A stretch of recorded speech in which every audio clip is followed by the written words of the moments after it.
Nah, jadi mungkin ini kita pengen tahu, apakah memang harus semua provinsi itu dilakukan launching pilkada? Ini kegiatan KPU ini sekarang banyak yang mewah-mewah. Buat di hotel berbintang, GBK, kumpulkan semua di Jakarta, di Bali. Capaian bagaimana? Komisioner dan sekjen kurang-kurangi dulu ke luar negeri. Apalagi sekarang masih PHPU di MK. Kurang-kurangi dulu, jangan nanti keluar negeri berlabuh lagi laporan di DKPP. Mobil dinas komisioner KPU. Ada berapa mobil dinas komisioner KPU? Apakah ada warisan dari periode yang lalu? Yang kedua, betul Palisade? Yang ketiga, apa betul Alphard? Luar biasa kalau iya, mobil dinasnya 3. Tambah satu lagi ketua KPU pakai mobil dinas yang plat nomor polisi, saya nggak tahu itu. Tapi ada rumah dinas yang baru yang mereka tempati di sebuah apartemen. 4 atau 5 orang tinggal di situ. Di Jalan Setiabudi, Utara Raya nomor 5 apartemennya. Bagaimana pembayaran ini Pak Sekjen? Rumah dinas ada, apartemen ada, yang bayar siapa dan pakai apa? Rumah dinas direnovasi buat apa? Ini terjadi di saat masih banyak masyarakat Indonesia yang sangat sulit untuk membeli beras. Tapi komisioner KPU, ini saya tunggu jawabannya. Ini juga luar biasa. Saya mendapatkan data penggunaan private jet 10 Januari 2024 dengan manifest nama 13 orang. Halim Perdana Kusuma, Denpasar, Bali. Saya mau tanya, ini menggunakan private jet buat apa? Buat kemana? Bawa apa? Anggaran yang diberikan 76 triliun itu tidak tepat sasaran. Kita minta nanti tolong dijawab dan dijelaskan apakah betul ada penggunaan private jet ini. Jika ada, ini menggunakan APBN apa, dananya apa ini?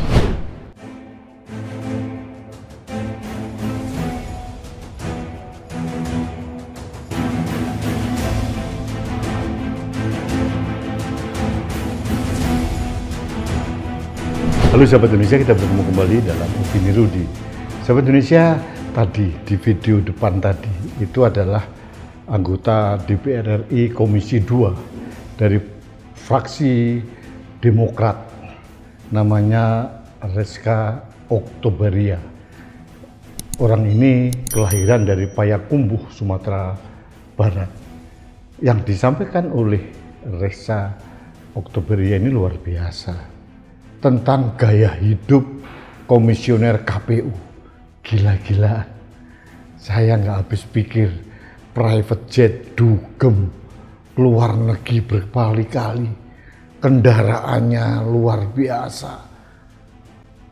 Ada launching yang tidak perlu mengundang penyanyi. Ada ketua KPU, mobilnya harus pakai plat polisi. Rumah dinas gak dipakai, nyewa apartemen. Wow, itu uang dari mana? Saya baru mengerti sekarang mengapa anggaran KPU itu jumbo sampai 76 triliun.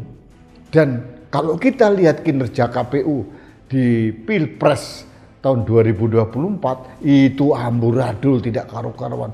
KPU tidak menjalankan tugas dengan baik. Sirekap yang katanya data pendukung, kemudian ada PKPU nomor 5 bahwa Sirekap adalah alat bantu utama untuk penghitungan manual. Ternyata Sirekapnya amburadul.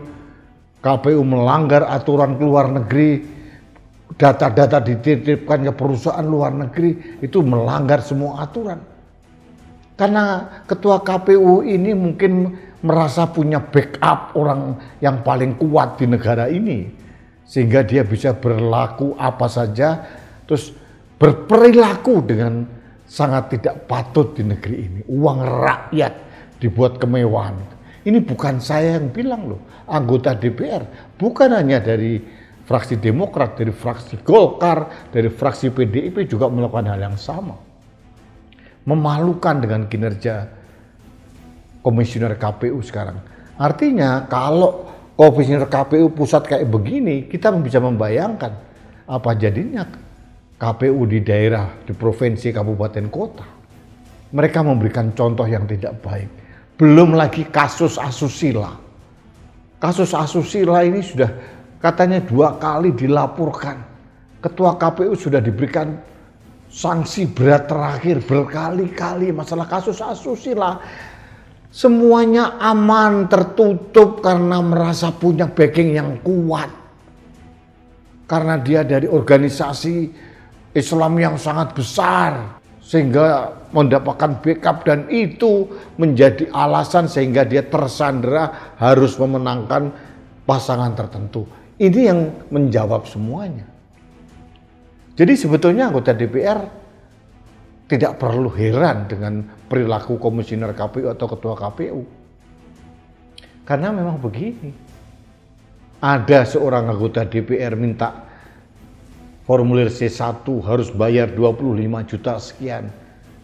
Anggota DPR jadi palak, apalagi rakyat.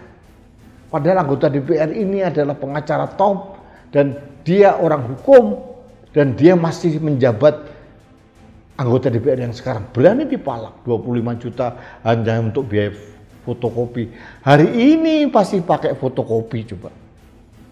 Pengiriman pakai PDF sudah bisa. Ini benar-benar di luar nalar kita semua. Di sisi lain rakyat kita lagi kelaparan, beras memumbung tinggi, gas naik, semuanya naik, segala macam. Pemerintah katanya menurut laporan dari Menteri Keuangan di DPR, saat ini defisit kita, APBN kita itu 2,45 dari GDP kita. Wow, itu berapa ribu triliun tuh defisit kita. Di sisi lain kita melihat APBN kita dipakai untuk foya-foya oleh ketua KPU seperti itu, oleh komisioner KPU seperti itu. Saya tidak melihat alasan pembenaran dari ketua KPU untuk melakukan hal itu.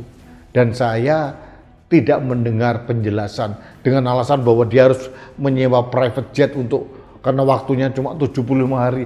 Nggak masuk akal. Kita melaksanakan pilpres itu bukan hanya sekali.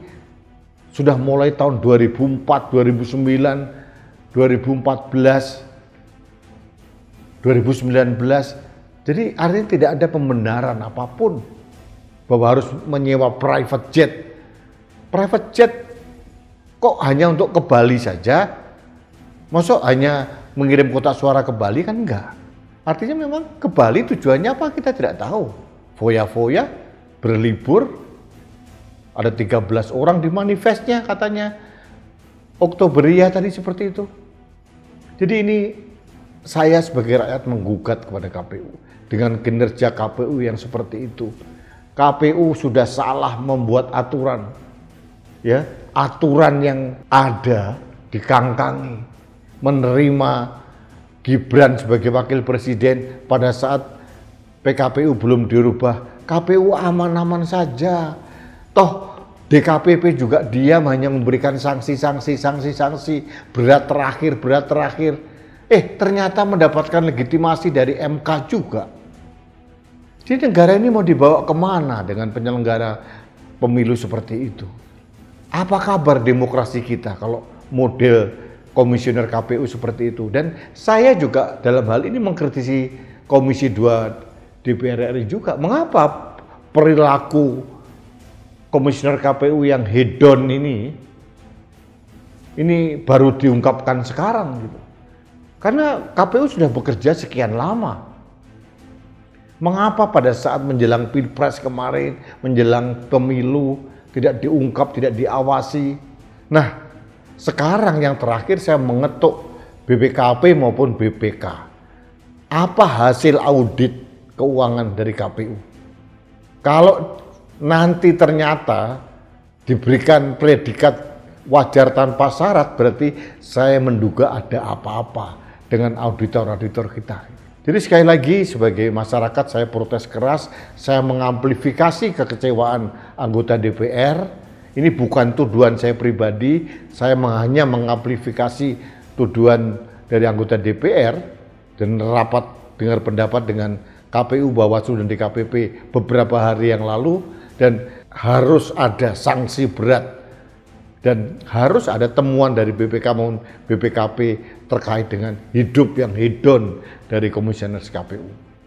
Dan akhirnya kita bisa menjawab, mungkin memang KPU ini bisa berbuat apa saja, komisioner KPU berbuat dengan segala kemewahan-kemewahan yang dibuat-buat karena memang merasa mempunyai backup, merasa mempunyai sandaran yang kuat, tempat bergantung yang kuat, dan mereka merasa yakin tidak akan diapa-apain dengan catatan mereka mempunyai misi khusus dari sang penguasa. Mungkin saja begitu.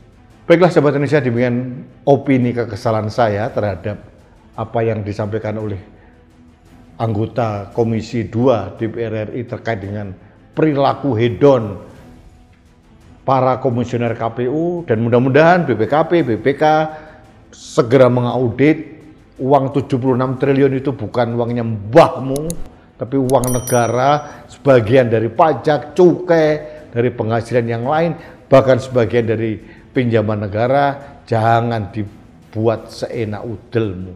Ini yang membuat kami rakyat harus berhak merasa protes karena kami menanggung beban dari APBN itu. Baiklah sahabat Indonesia, demikian opini saya kali ini. Kita bertemu kembali dalam opini Rudi selanjutnya. Salam satu Indonesia, salam Pancasila, salam Indonesia berintegritas. Saya Rudi SK.